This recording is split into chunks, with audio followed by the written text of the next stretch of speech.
Assalomu alaykum do'stlar. Juda ko'pchilik urolog bu faqat erkaklarni shifokori deb o'ylashadi. Lekin urologlar, xususan Sihat klinikasining urologi Boburjon Ergashev ayollardagi ayrim muammolarni ham davolash bilan shug'ullanadi. Xususan ayollarda siydik tutolmaslik muammosi. Bu muammoni afsuski faqatgina operatsiya yo'li bilan davolash mumkin. Hozir oldimda o'tirgan inson Mayramxon aya. Assalomu alaykum. Yaxshi keldingizmi? Yaxshi keldim. Mana opajon bundan oldin siz bilan suhbatlashgandik.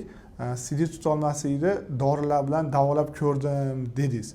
Natija bo'ldimi? Qanaqa bo'ldi? Natija bo'ldi 1 oy, 2 oy, keyin yana bir xil holat. Ya'ni vaqtinchalik bo'ldi bu. Vaqtinchalik davo bo'ldi. Qachongacha bu narsa sizni qiynayotgan edi? 5-6 yil bo'ldi bu. 5-6 yil bo'ldi. 5-6 yil siydik tutolmaslik qiynashini tasavvur qila olasizmi bu qanaqa qiyinligini? Hojatxonaga qistab qolsa 10 minut chidab turishingiz qanaqa qiyin. Bu siydik tutolmaslikda bilan yashash ancha qiyin. Operatsiya o'tkazdingiz. Necha kun bo'ldi operatsiyaga? 13 kun. 13 kun bo'ldi. Hozir qanaqa holat?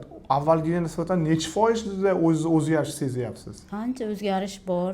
Shu hovliga vaqtida boryapman.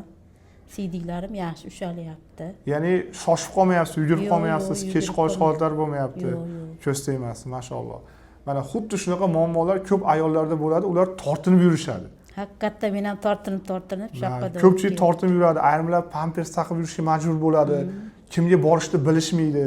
Mana shu narsani bilib operatsiya o'tkazganingizdan pushaymon emasmisiz endi? Yo'q, pushaymon emasman.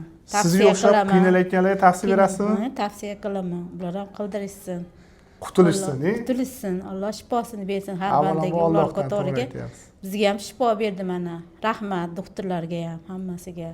Agar sizlarda ham siydik tutolmaslik muammosi bo'lsa, qayerga borishni bilmasdan dori-darmonga vaqtingizni, pulingizni sarflayotgan bo'lsangiz, to'xtating. Hozirroq Sihat klinikasiga murojaat eting va Boburjon Ergashev bu muammodan sizni butunlay xalos qiladi.